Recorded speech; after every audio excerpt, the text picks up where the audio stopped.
Known for its quaint village and rolling surf, the tranquil seaside town of Carlsbad, California puts its best foot forward once every year as it welcomes thousands of runners, including Olympians and world champions, to the world's fastest 5K.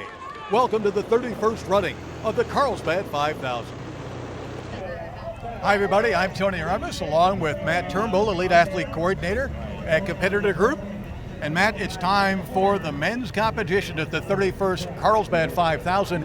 18 men on the line, including our podium from last year, Lowy Lalang, Wilson 2, Bernard Lagat, but there's no one real favorite in this race. No, it's a good race, this one. There's probably 5 or 6 genuine contenders for the crown. People coming off indoors, people debuting, and some of them coming from Australia where they've already had an outdoor season. So it's a nice matchup, and we're excited to see who's the first to break that tape. Of course, 16 world best times have been run here in Carlsbad, including the men's best of 13 flat, run twice by the great Sammy Kipketer in 2000-2001, about to set off.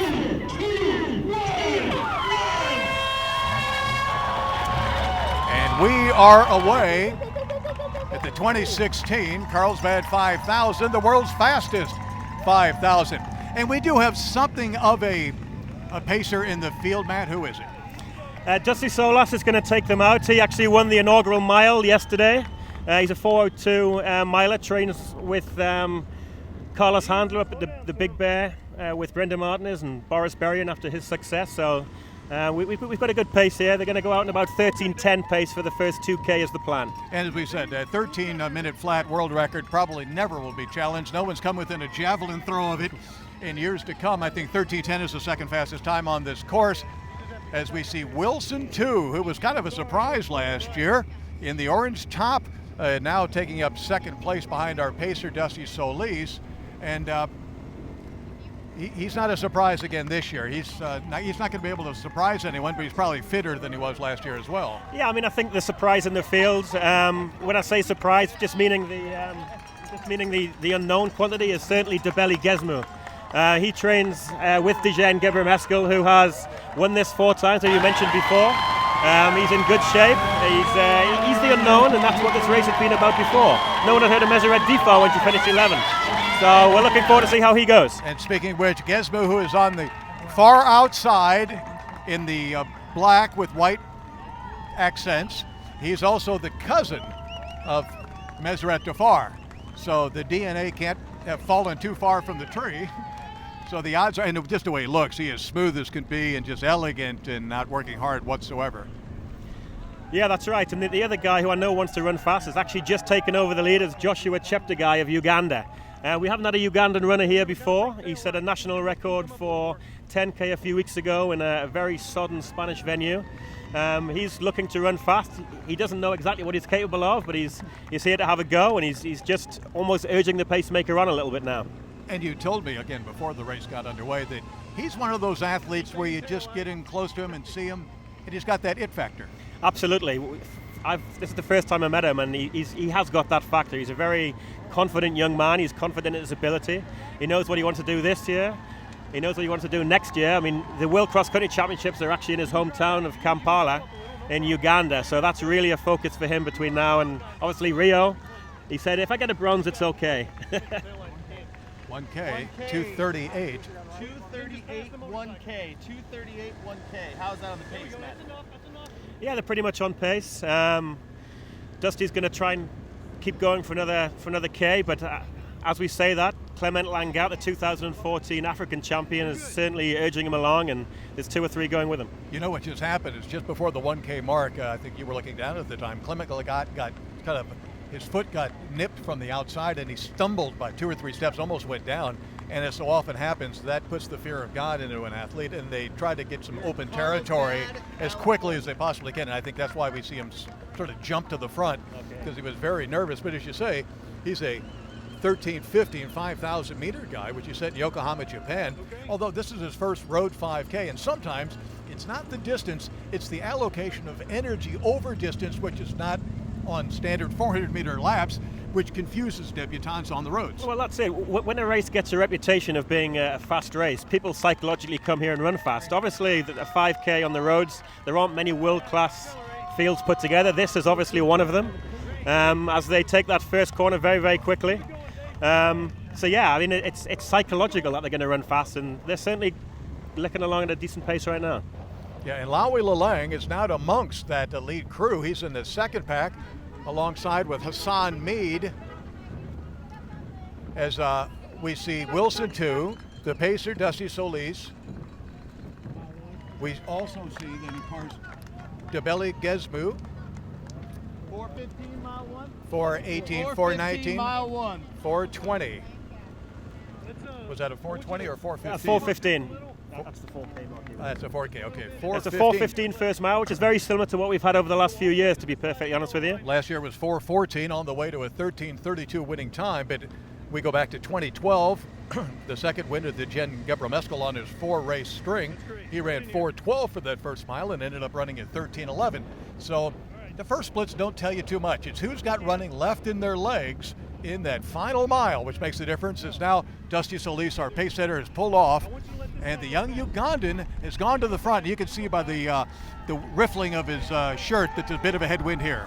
Yeah, the wind seems to have picked up a little bit for this race, but Joshua, as we said before, wants to come and test himself here, wants to run fast, and he's the one who's laid the gauntlet down, and the athlete who's gone with him is the youngster from Ethiopia, Debeli Gezmu, and then the second group consists of Bernard Legat, Clement Langat, and Wilson 2. So there seems to be a 2 and a 3 with a little bit of separation now. Lawi Lalang looks as though he's struggling a little bit to keep in touch with them. Yeah, 5:18 for that second kilometer, so that was a 2:40 kilometer following a 2:38 opener, which is pretty similar to how the women ran it, pretty even split.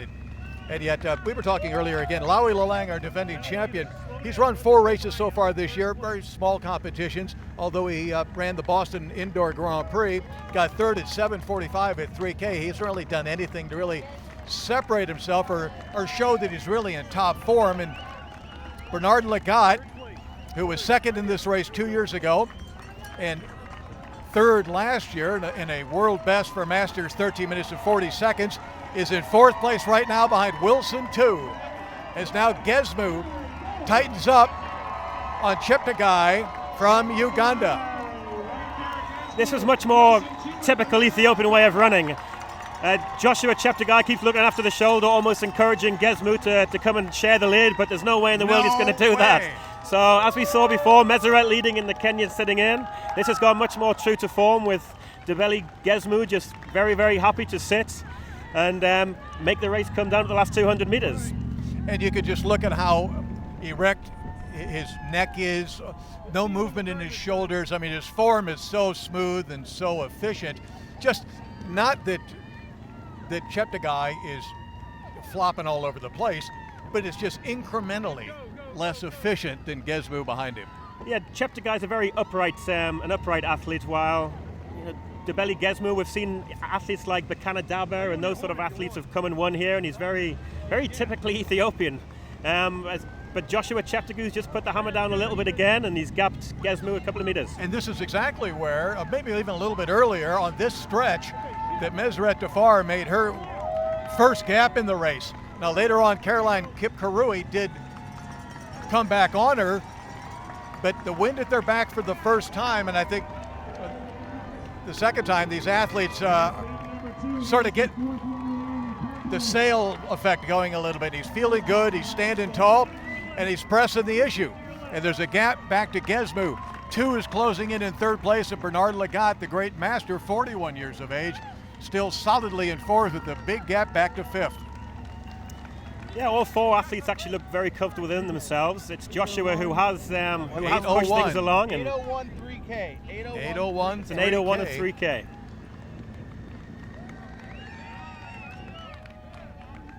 So that was a 2:43.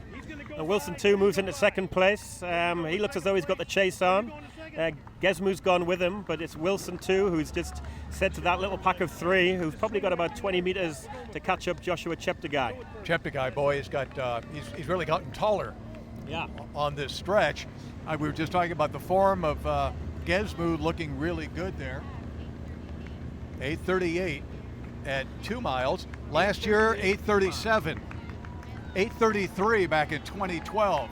So a pretty standard issue here for Carlsbad, but the lead is significant, and the fact that there's 3 men bundled together for that second place, if they stay bundled like that and just start fighting for second place, that gap's just going to grow. I think so, and again, Wilson is urging someone to come and help him close that gap, but it's him who's doing all the work, and Gesmu's, happy to sit on his shoulder again. But the 3 of them are going to have to work together if they want to bridge this gap, because it's not getting any smaller, but it's probably getting bigger, I'd have thought. And now here we go with these 3 guys.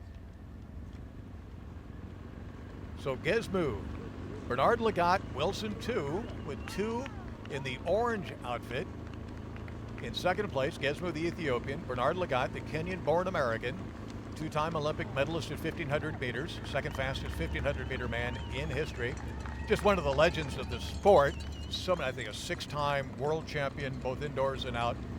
The fact that he can run at age 41 with these guys, and he doesn't look any different now than he did back when he was winning 1,500 meter titles. He's neck and neck with a 20-year-old out of Ethiopia. He's twice his age, and they look as though they're going to battle it out for 3rd position right now, because Wilson is trying to close that gap on Joshua Cheptegei. And here's another one of our 180-degree turns, the final one before they make that final right-hand turn.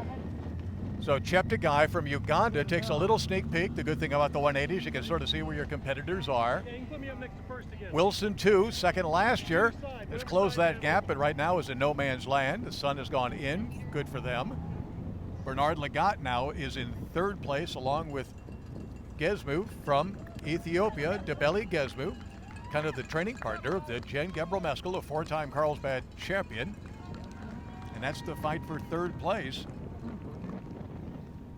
Yeah, this is the tough part of the race now. They're obviously got the wind in their face for the last time. They've got about a K to run. It's a slight incline as well before we make the sharp turn right onto Carlsbad Village Drive and down to the finish. 4K in 10:43, so another 2:42 kilometer. So he ran kilometers of 2:38, 2:43, 2:40, and 2:42. Very solid, and this is with a coming and going because of the nature of the loop course, a tailwind and now a new head breeze. But we were talking about him running tall. Once Cheptegei started running tall, he hasn't stopped even into this headwind. Yeah, and he's got his arms moving a little bit more now as well. He's really putting that last effort in. He knows he's close to the finish. The hard work is not over with yet, but he's got the gap and he's just got to maintain it, and he's working hard to do so. What we've seen here is a guy who is coming over from Spain running a national record 27:46 in tough conditions in a Spanish 10K race. He's race sharp, he's race fit. He was also slightly, as you said, even though it was a national record, a little disappointed with the time because of the nature of the day in which he was running. So he came here very purposeful. Absolutely. He's a very purposeful young man. He knows what he wants in life. He's obviously Rio bound. He's not sure if he's going to double 5 and 10 this year, or he's just going to concentrate in one. He's going to do it.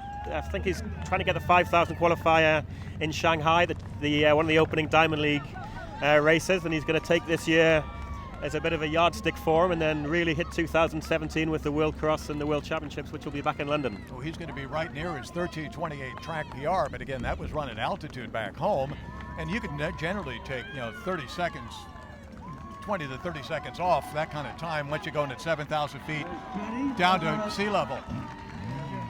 Once again, he took the lead around the 8-minute mark before the 2-mile mark. Made his separation from Debeli Gesmu from Ethiopia and has been stretching that lead ever since. Yeah, Cheptegei's just turned the corner onto Carlsbad Village Drive, and he still seems to have about a 25-meter gap. We're just approaching 13 minutes now, so he's going to run about 13:20, I'd have thought. 13 flat on the clock right now. Joshua Cheptegei. Wilson 2 from Kenya in second place. Looking like he's going to repeat his performance from last year. But Cheptegei in his debut here at Carlsbad, 13:15 on the clock. The crowd urging him forward, and he eases his way in at 13:24. Wilson 2. Wilson 2 backs up as second place again. 13:28. Debeli Gesmu in third. Bernard Lagat trying to hold on. Hassan Mead, and does so. A new Masters world record by Bernard Lagat, the second year in a row. That's a $3,000 bonus from John Laguerre, CEO from T-Mobile, going to Bernard Lagat. He's our defending champion coming in 6th place, just under the 14-minute mark. He had a tough day today. He's the first of our European athletes, Luke Caldwell. Pat from Ireland, Holson from Great Britain. Kennedy Gathuka. Pat from Ireland, Holson from Great Britain. Caldwell from Great Britain. From Kenya, the NCAA champion. Gathuka from Kenya, the NCAA champion. I can hear you!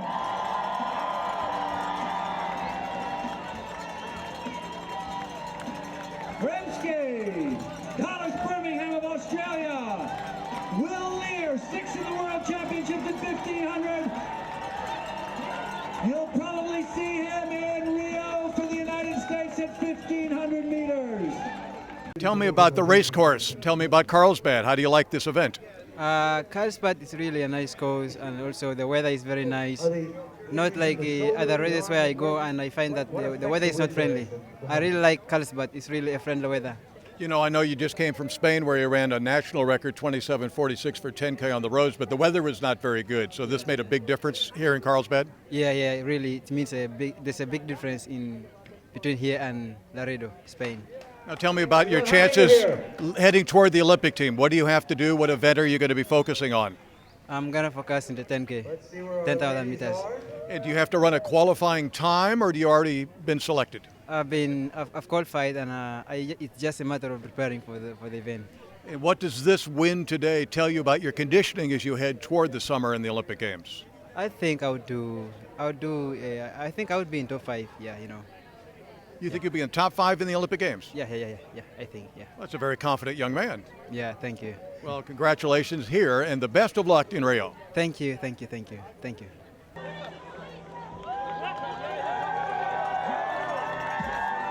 Another world best in the Masters division. It wasn't an easy one because it was one of your own from last year. Yes. Tell me how the race worked out. You had a really nice chase group going after Cheptegei that helped with the record. Right, he helped me a lot, by the way, because one thing that I realized from last year is that when the first mile, before we hit the first mile, I had a long gap already, which I was running by myself, chasing Lawi and Tu, who actually came second again today. And so when I came over here, I told my coach, and even my wife was telling me, try to put yourself in a good position. You know what? If you die towards the end. That's okay. But make sure you give yourself like an honest effort in there so that you can catch up with the guys. And so that's why you saw me out there. It wasn't easy. You know, I was telling myself, man, what about if they start kicking like one mile to go? I'll be dead. And, you know, surely the Ugandan boy over there, Joshua, started, you know, cranking up a little bit, and we dropped. And I told myself, whoever is remaining, what I can do towards the end. You know, we were talking to you, say it's hard. I mean, and I'm saying, no, it's hard. Racing is easy. It's training. It's hard to go out there and train against guys who are half your age, to whom even the training is still fresh and new and exciting. You've been through so much. You've won so much. You had such long. What motivates you to keep this unbelievable effort going to maintain this level of excellence? You and Meb Keflezighi, the two masters who are running with the Open Division guys head up. What motivates you? I think what motivates me for sure is the challenge that I get when I go out there to compete. I love competing. I love just putting myself in there, and at the end of the race I say, you know what, I give my whole effort. And most of my efforts have been really rewarding. I come first, second, sometimes even third. And when I don't have a good day, I don't do well. But that motivates me to come back. A good race motivates me to come back and do that again. A bad race motivates me to say, you know what, I want everyone to know that that was not my effort. Maybe something went wrong, but you know, I'm going to come back and do it again. So I'll go out there, train hard, and I train with the young guys too, which, you know, it's not easy. Training with Lawi, Sam Jalanga, Stephen Sambu. Let me tell you, me and Abdi always look at ourselves like, what's wrong with these kids? And so that has already helped me as well. Now, Kip, and finally, what distance are you shooting for? What's your how do you look toward the Olympic trials? I want to run 5,000 meters still, but my coach is thinking maybe we should just try maybe 10K to see what we can do. So 10K is going to be my first one ever, on the track. and I'm going to do it before we come to the USA trials. Right. It's great to see you back in Carlsbad. You always put on a great show, and you're such a great gentleman for the sport. Great to see you. Best of luck for the rest of 2016. Thank you very much, Tony. I appreciate it. Thank you. We're waiting for official. He has no respect for his elders. But he too needs to learn how to hold those. My high school. You didn't run in high school? I was running for